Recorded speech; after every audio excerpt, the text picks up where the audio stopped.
Hi guys, welcome back and thanks for watching another recap of the last 24 hours and the outlook for the next 24. As you can see here on the daily chart, the market continues to push to all-time highs. So let's take a closer look. Let's take a look at an hourly chart. So this shows the levels that we've been watching recently. You can see today we've continued to move higher. So let's take a look at what happened during the session today. So the market opened right there. And coming into the trading session today, the market sentiment was bullish because the market is optimistic that the number of new coronaviruses had declined. Also, there is an expectation for more stimulus from China. So based on those things, the market kind of moved on from some of the alarm that we saw surrounding Apple's revenue warning for the slower sales of iPhones in China. So in the first hour, draw this in here. So in the first hour of the market, and this is a 5-minute chart, we spiked the overnight highs, traded back down, and then moved up. The overnight highs did end up holding, and we continued to trade up to new all-time highs. So after we broke that level and tested it, the market really didn't have too much concern for any of the headline risk that was coming out. During the session, we saw nothing new from the FOMC minutes for the January 28th to 29th meeting, with participants continuing to say that the current stance of monetary policy was appropriate. Nothing new here.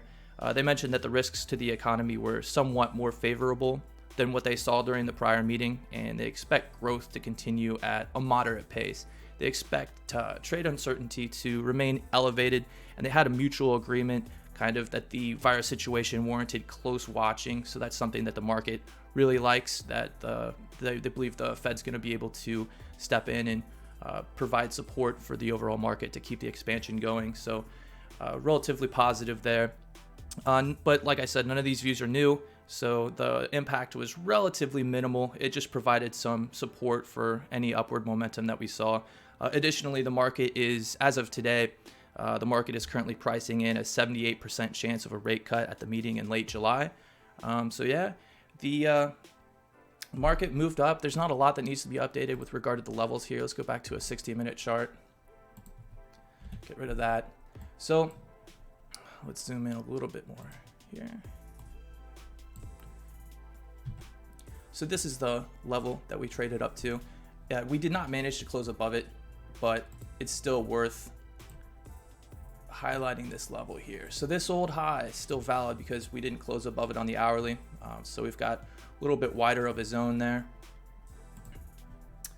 And this level that we had in from this high, once we broke above it, we haven't been able to close back below it.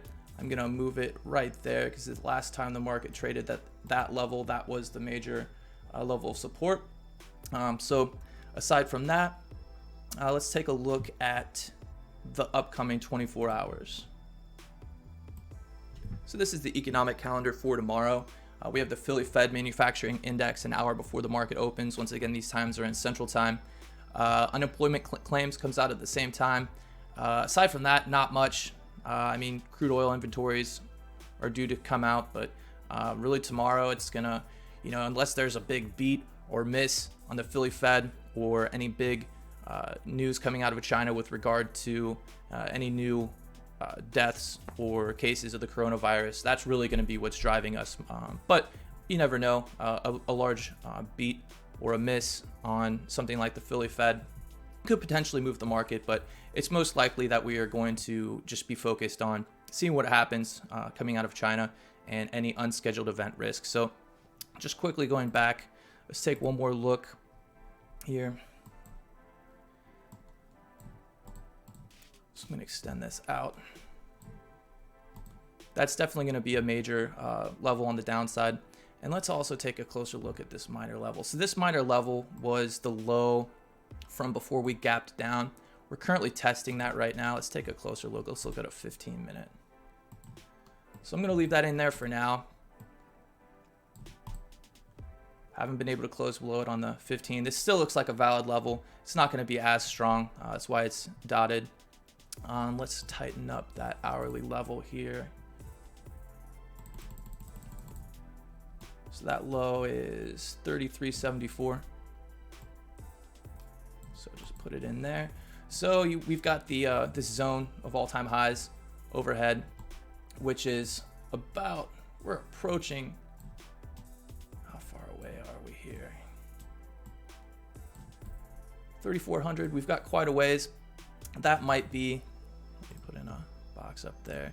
This might be another target to the upside.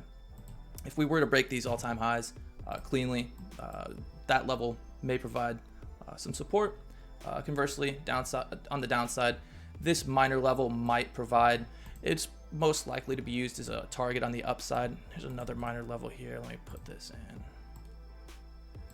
The reason this one's a minor level is it didn't get broken too strongly, but it was broken.